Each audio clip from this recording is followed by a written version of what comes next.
pessoal, aqui é a Tabata, sejam muito bem-vindas, muito bem-vindos. Essa é uma live pela qual eu estava super ansiosa, na verdade faz um tempinho que eu não passo por aqui, porque eu tô sempre na rua, mas esse é um momento muito bacana, porque a gente vai poder contar para vocês quais foram os projetos vencedores, quais são os autores desses projetos do Bora Legislar. Mas antes, até para dar tempo dos meus convidados especiais se conectarem, um pouquinho de contexto. Quem me conhece, quem já está aqui há mais um pouquinho de tempo, sabe que eu levei muito tempo para entender que a política era algo para mim. E algo até mais profundo, eu levei muito tempo para entender que a política era algo bom, era algo que prestava. Vocês sabem que eu venho da Vila Missionária, Cidade Ademar, periferia da Zona Sul de São Paulo. Infelizmente, a política que ela é praticada no meu bairro é uma política muito negativa. Que hoje eu entendo que na verdade nem política é a tal da politicagem, é a má política. Para vocês terem uma ideia, na minha comunidade em 2020, o povo estava lá, comprando voto mais uma vez por R$200 e uma cesta básica. Mas mais grave do que isso, sempre são os mesmos grupos mantendo a comunidade refém, falando que para você acessar um campo de futebol, você tem que pagar uma taxa, mesmo que o campo seja público, dizendo que se você quiser ter a sua consulta mais rápido, receber a prescrição médica, você vai ter que apoiar o vereador. Então, faz sentido, né, que eu tenha crescido achando que política não era pra mim, que política era coisa de gente corrupta, de gente que não prestava, até porque é um pouco do que a gente ouve. E aí, obviamente, ser mulher, aluna de escola pública, morar na periferia, ligar a TV e não ver absolutamente ninguém que parecia comigo, que entendia os nossos problemas, fazia com que eu me afastasse ainda mais da política. E aí vocês sabem quão importante é a minha luta, pelo menos para mim, porque a gente tenha formação cívica, cidadã, formação política nas escolas. Porque eu fui aluna de escola pública, fui bolsista em escola particular e apesar de ser muito grata pela educação que eu recebi, não foi na escola que eu aprendi o que estava na Constituição, quais são os nossos direitos, o que faz um vereador, um deputado, um senador. Então, só para dizer, minha gente, que eu cresci tendo a absoluta certeza que política não era para mim, sem entender desse mundo e, na real, tendo bastante medo, querendo bastante distância. E aí, como é que eu vim parar aqui, né? Já que a conversa hoje não é sobre isso, um breve resumo, a educação me trouxe aqui. A minha luta na educação, que começou quando eu tinha lá meus 15 anos, a experiência de ir para a sala de aula em escola pública e privada, de viajar o mundo, viajar o Brasil para aprender sobre educação, a pesquisa que eu fiz, a experiência com os movimentos sociais, tudo isso foi me mostrando que se a política e os políticos não mudassem, a educação também não ia mudar. Ou seja, não tinha muito essa de não gostar de política. Vocês sabem que meu maior sonho é que a gente tenha a melhor escola pública do mundo. E logo ficou claro para mim. Logo não, né? Levou um tempinho. Mas depois de quase 10 anos lutando na educação, que eu tinha que aprender sobre política, que eu tinha que ocupar esse lugar. Então, quando eu cheguei aqui, e estou quase terminando meu primeiro mandato como deputada federal, era muito importante para mim, continua sendo, que esse fosse um mandato participativo, que eu ajudasse as pessoas a entender como a política funcionava, que as pessoas pudessem construir essa jornada comigo e que a gente também pudesse levar a inovação, né? Se é para fazer do mesmo jeito, não adiantava estar aqui. E vocês sabem que a gente gosta muito de trazer inovação. Então, desde a forma como a gente destina as emendas parlamentares, que é esse pedaço do orçamento público que cada parlamentar diz que vai ser utilizado, que a gente decidiu que ia fazer um edital, que ia olhar para o mérito do projeto e não para o partido que estava ali representado, que ia trazer especialistas, que ia trazer vocês para votarem nos melhores projetos, e a gente está aí, desde 2019, destinando recursos federais para projetos que de fato impactam nossas periferias. Na hora que a gente foi montar a equipe, também tivemos uma decisão meio que o povo achou maluca, mas que eu acho que faz muito sentido. Primeiro, eu decidi ter uma equipe compartilhada, formar um gabinete junto com o deputado Felipe Rigoni e o senador Alessandro Vieira. Por quê? Porque assim a gente consegue economizar recurso público, que é importante, mas mais do que isso, consegue ter uma equipe massa, uma equipe que tem economista, tem cientista de dados, tem jurista, o que nos permite fazer esse trabalho tão massa de fiscalização que a gente vem fazendo. E aí não sei se vocês já sabem disso, mas a gente estava fazendo as continhas e já foram quase 9 bilhões de reais que iriam, muito provavelmente, para a corrupção que a gente conseguiu travar, a gente conseguiu reanalisar por causa desse time massa que a gente tem. E aí não vou aqui gastar muito tempo, mas gabinete aberto, gabinete itinerante, o que não falta é inovação nesse time. Processo seletivo para compor essa equipe massa diversa que a gente tem. E aí uma das inovações que a gente trouxe, que é o tema dessa conversa, é justamente o Bora Legislar. O que é isso? Gente, eu sempre falo que falta na política diploma de realidade. Pessoas que conheçam o que falta na periferia, o que falta na ponta, qual é a maior urgência. Eu acho que é muito importante a gente estudar e ir atrás de uma faculdade, conseguir um diploma, mas não tem coisa que substitua o diploma da realidade. E eu sempre digo que eu queria estar no Congresso debatendo com mais mulheres, mais negros, mais periféricos, com mais pessoas que, assim como eu, usaram o SUS a vida inteira, pegaram ônibus lotado para ir trabalhar todos os dias, estudaram em escola pública. E já que vai demorar um tempinho para que um dia o Congresso tenha a nossa cara, para que as dores do nosso povo estejam representadas no Congresso, eu encontrei um jeito de trazer os diplomas de realidade de vocês, as vivências, as experiências, para eu poder representar essas vozes. E aí eu recebia, uma ideia de projeto de lei, uma sugestão de emenda, e a gente decidiu criar um projeto chamado Bora Legislar. E só para vocês terem uma ideia, até o dia de hoje já foram mais de 800 ideias que vocês mandaram pra gente. E tem muita coisa massa que você lê e fala, é óbvio, faz todo sentido, mas se essa pessoa não tivesse trazido essa provocação, não tinha como eu saber.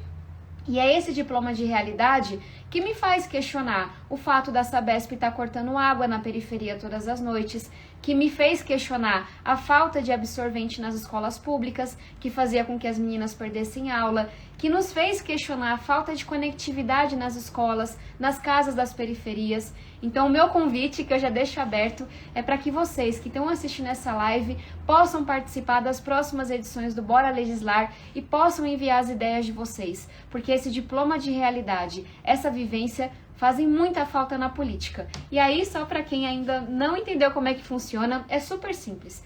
A gente abre um formulário, depois a gente pode até deixar aqui.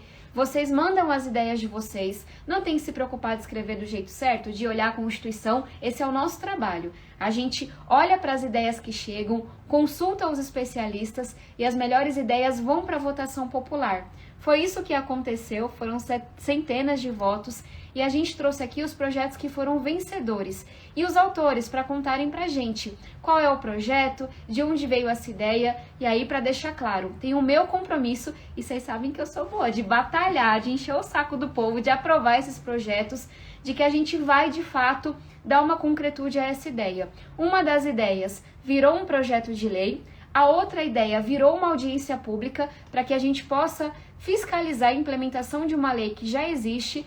E a outra ideia, a gente vai endereçar na Comissão de Educação, dentro de um relatório que está discutindo as atribuições do FNDE, que é o órgão que concentra os recursos da educação no âmbito do Ministério da Educação.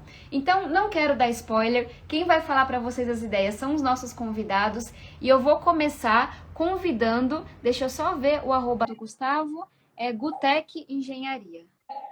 Oi, Gustavo, tudo bom? Tabata, tudo bem? Parabéns, seja muito bem-vindo a essa conversa. A gente ficou... Primeiro, eu achei muito legal você ser engenheiro e ter uma trajetória muito bonita e muito técnica e ter trazido uma proposta tão concreta para a educação. Então, eu vou pedir para que você se apresente. Parabéns por ter sido um dos vencedores. Então, Gustavo, vou colocar aqui o meu no mudo e vou pedir para você se apresentar. De onde você é, quem é o Gustavo, com o que você trabalha? Tá, joia. Eu moro em Goiânia, né? Eu sou baiano de Tapetinga, na Bahia, e sou engenheiro eletricista, sou engenheiro de segurança do trabalho, também sou especialista em instalações elétricas prediais, tenho MBA em gerenciamento de projetos, 2 certificações internacionais em gerenciamento de projetos, e hoje a gente trabalha com indústrias, né? Também tem uma empresa de software e uma outra empresa de engenharia. Então, esse é o nosso ramo de atividade. Em relação a, assim, você até me desculpa, eu não te agradeço. Minha mãe é baiana e eu adoro sua terra, Goiás. Oh, maravilha, é bom mesmo, aqui é muito bom. Só antes de você falar do projeto, eu realmente achei muito inusitado, dada a sua trajetória. Então, de onde que veio a ideia do projeto? E aí, como fala do projeto pra gente? Certo. Primeiro também eu gostaria também de te cumprimentar e parabenizar pelo Bora Legislar, né? Essa iniciativa tão bacana que possibilita que haja um brainstorm no Brasil inteiro para poder, de fato, ter as melhores propostas sendo aprovadas ou virando leis ou etc., favorecendo a educação. Mas isso é bem bacana, muito inteligente essa iniciativa. Parabéns à sua equipe também, né? Então, assim, a ideia do meu projeto foi que quando eu trabalhei na Secretaria de Educação como engenheiro, houve uma iniciativa lá em 2010 do governo federal chamada LSE, né? E aí surgiu, isso eu até posso contar mais depois, mas foi uma iniciativa um pouco frustrada, porque foi um decreto que depois teve pressão política de governantes e deputados, e aí mudaram o decreto, em 2012 extinguiram esse decreto, então assim, revogaram, então deixou de ser funcional de fato, né? Mas o mais legal desse projeto que eu propus é que ele tem uma sinergia muito grande com o que a Vanessa estava falando ainda há pouco, né? E também o outro projeto que foi selecionado, que é o projeto da Fernanda, né? Aonde a gente consegue, de fato, mobilizar os recursos para as áreas que precisam, de fato, dessa mobilização, né? Então, eu acredito que com esse projeto a gente consiga resolver de maneira efetiva e definitiva também essas demandas aqui, que exposta pela Vanessa e que vai ser exposta talvez aí pela Fernanda. A ideia é que ele vire lei, né, e que a necessidade de uma avaliação técnica, de fato, né, baseada em critérios bem definidos, tanto de infraestrutura física da escola, quanto de materiais didáticos, capacitação, qualificação de professores, quantidade de professores, mobiliário, ou seja, um raio-x completo da escola, a fim de que a gente consiga aí formar uma classificação, um ranking, né, da pior para a melhor escola, e, de fato, filtrar, né, por estado, município, por estrutura física, mobiliário, de forma que o gestor seja obrigado a investir os recursos, ou seja, aqueles não ordinários, obviamente, né, em benfeitorias para as escolas que mais necessitam, e não nas suas zonas eleitoreiras, que é o que normalmente acontece. Então, para você ter uma ideia, né, o recurso atual do governo federal é na ordem de 120 bilhões, mais recurso estadual, mais municipal, mais emenda parlamentar, então a gente está falando de um volume muito grande de dinheiro, né? E aí, depois que essa verba chega nos estados, que normalmente às vezes é dividida baseado em quantidade de escola e quantidade de alunos, né? Aí depois que chega no Estado, a prioridade de investimento ela não é clara, não é bem definida. Ou seja, o político, ou o secretário de educação, ou o governador escolhe ali, olha, eu quero atingir essa zona, porque eu vou investir aqui essa demanda, essa verba em uma determinada região que de fato me interessa politicamente e não necessariamente na necessidade da escola. Aí você pode se perguntar assim, poxa, mas olha, isso é um sonho muito ousado, né? Poxa, vai gastar muito recurso do governo federal, qualquer coisa assim, para você ter conseguir fazer uma classificação dessa. Aí eu te falo que não, porque o MEC, através do PAR lá de 2007, ele criou em 2010 o LSE. Então, ou seja, que já tem um sistema pronto no FNDE de classificação de escolas, já tem tudo pronto, já tem formulários, já tem treinamento, já tem tudo pronto, baseado aí no PMFE, né, que é o padrão mínimo de funcionamento da escola, e que emite um relatório com essa classificação já, e ainda emite até, inclusive, quais são os recursos necessários para atingir esse padrão mínimo. E dentro desses formulários tem essas questões que levantadas, inclusive, pela Vanessa, de, por exemplo, de quantidade de professores especializados em portadores de necessidade especial, quantidade de materiais didáticos específicos para portador de necessidade especial, entre outros inúmeros requisitos lá desse formulário, para que se tenha realmente esse diagnóstico, já tem tudo pronto, né? E aí que a gente possa, de fato, otimizar a utilização dessa verba. Só que, infelizmente, lá em 2012, né, 2011, começou essa alteração desse decreto, dessa resolução, melhor dizendo, né, aonde, de fato, inviabilizou totalmente que os recursos fossem gastos a partir de prioridades, né, e voltou a ser gasto mesmo a Deus dará, ou seja, da forma que o governante melhor achar e não, de fato, na forma que a escola melhor precise, né? Inclusive, no mês passado, teve uma entrevista de uma secretária, não vou citar nomes, de educação, que recebeu uma verba de 75 milhões. Aí, na própria entrevista, quando ela é perguntada se como que vai ser gasto esse dinheiro, ela explica que cabe à comunidade escolar decidir como é que vai ser melhor gasto. E não é assim, poxa, para lá, tem que ter um critério, tem que ter uma forma bem elaborada para poder gastar esse dinheiro que é nosso, né? Gustavo, vou só pedir para você colocar no mudo, porque eu tô me ouvindo falar e eu tô meio doida, assim. Perfeito, valeu. Eu queria só dar um contexto para as pessoas entenderem quão importante é a sua ideia nesse momento.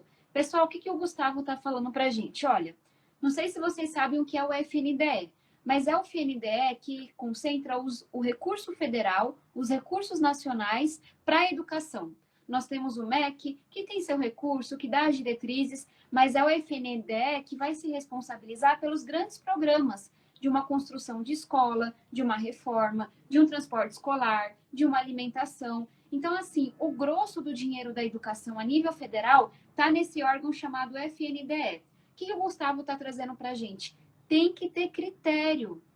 Você tem que saber, olha, a escola está assim e vai receber esse dinheiro de acordo com esses critérios para ser utilizado desse jeito. E eu até estava marcando aqui, porque a gente fez uma adaptação na sua ideia e que eu acho que fica muito legal, olha. Determinar que, para efeitos de concessão de assistência técnica e financeira, ou seja, para ajudar, para dar dinheiro para esses municípios, etc., voltada para a infraestrutura das escolas, fosse obrigatória a utilização de critérios objetivos. Não importa se é amigo do prefeito ou não, não importa se a escola é no centro ou na periferia, não importa se o deputado da região é do centrão ou não, não importa. Baseados em indicadores objetivamente definidos e tornados públicos, ou seja, com transparência para a gente fiscalizar. Aí vocês podem falar, cara, que massa, concordo. Mas é mais grave ainda. Por quê? Porque a gente está num contexto em que o FNDE, esse órgão que concentra os recursos da educação, ele está sendo um lugar de muita corrupção. Sabe, já era grave, piorou e muito. Vou dar 3 exemplos para vocês. Coisas que a gente conseguiu atuar. O MEC fez um edital para comprar ônibus escolar e a gente foi investigar e viu que o preço que eles estavam comprando ônibus era muito mais caro do que no mercado. Aí você fala, por quê? Quem que vai ganhar dinheiro com isso? E a gente conseguiu intervir, eles tiveram que mudar o edital deles e essa sangria de corrupção foi sanada. Outra coisa, o FNDE estava distribuindo kit de robótica, minha gente, o que é maravilhoso, tem que ter robótica, informática, tem que ter muita tecnologia nas escolas. Mas para escolas que não tinham saneamento, que não tinham água, sem nenhum critério. E aí você ia ver o preço do kit era muito acima do mercado. E tinha as escolas que iam receber tinha mais kit do que criança. E vejam só, eram escolas ligadas a deputados que são base do governo. E aí a gente entrou também e conseguiu impedir essa distribuição. Então, assim, são muitos exemplos, sabe? A conta do FNDE não fechou em relação ao que tinha que ser. Então, nesses escândalos de corrupção que vocês estão ouvindo falar da Barra de Ouro, do pastor, de não sei o quê, que levou à prisão do ex-ministro, o FNDE é o centro disso, porque é onde está o dinheiro. E tem muita denúncia grave acontecendo. Então, essa proposta do Gustavo, ela entra num momento crucial.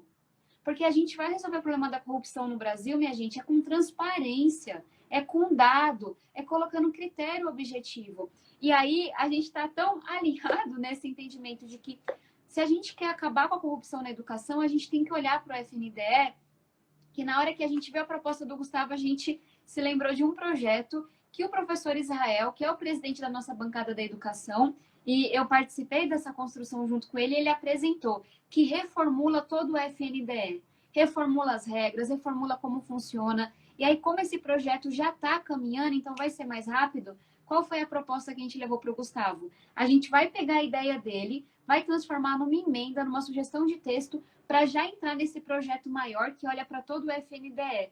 E aí a gente já está conversando com o professor Israel, vamos conversar com o relator para essa ideia ela andar rápido, porque é muito necessária. Então, Gustavo, queria te ouvir um pouquinho sobre isso, antes da gente ir para a nossa terceira convidada, porque eu achei assim, você foi no coração do problema que a gente está vivendo da corrupção nesse momento. E a ideia é exatamente essa da proposta, é despolitizar a educação, né? A educação não tem que ter lado, partido ou zona eleitoral, ela tem que ser realmente para a comunidade, para a evolução do Brasil como um todo e da sua sociedade. Então, ou seja, que se um projeto ele é aprovado da forma que a gente de fato imagina, né, acabam-se essas regalias ou, por exemplo, o exemplo que você deu aí de um dinheiro tão mal investido porque ou por incompetência ou por de fato por que o gestor não tenha visibilidade do sistema de forma que ele consiga fazer de fato um investimento eficaz, né? Então a ideia é justamente essa, está coberta de razão. E aí só um último exemplo disso para as pessoas entenderem, porque se a gente não entende como a educação funciona, como a política funciona, a gente não consegue atacar o problema. Vocês devem ter visto as notícias, pessoal, de que tinham 2 pastores, Gilmar e Arilton, se eu não me engano os nomes, que eles recebiam barra de ouro, propina, para dizer para o ministro da Educação, olha, libera recurso do FNDE para a prefeitura tal, libera recurso do FNDE para a prefeitura tal. Se existisse o que o Gustavo está propondo de critérios técnicos transparentes definidos antes, você podia dar a propina que fosse, a barra de ouro que fosse. A gente ia continuar denunciando, tentando prender esse povo. Mas não ia ter isso de uma pessoa querer influenciar para onde o FNDE está mandando um recurso. Então, assim, muito importante, vem num momento muito urgente mesmo, e eu vou batalhar muito para a gente poder aprovar essa ideia. Combinado? Combinado, é exatamente isso, né? É que de fato não tenha fura-fila, né? Então a escola que realmente precisa, ela vai ser atendida primeiro, e não a escola do fura-fila. Não, massa. Gustavo, parabéns por mais engenheiros, ativistas da educação como você. Conte comigo. E tamo junto, igual se não já estive em Goiânia 2 ou 3 vezes. Maravilha. Quando estiver por aqui, convide-nos para o café. Combinado. Sempre foi muito bem tratado. Um beijão, parabéns. Te dou notícias da nossa emenda, tá bom? Tá, Joia. Muito obrigado mais uma vez pela oportunidade aí. Eu espero realmente que essa luta continue e que esse projeto seja aprovado. Valeu. Deus quiser. Um beijo. Tchau, tchau.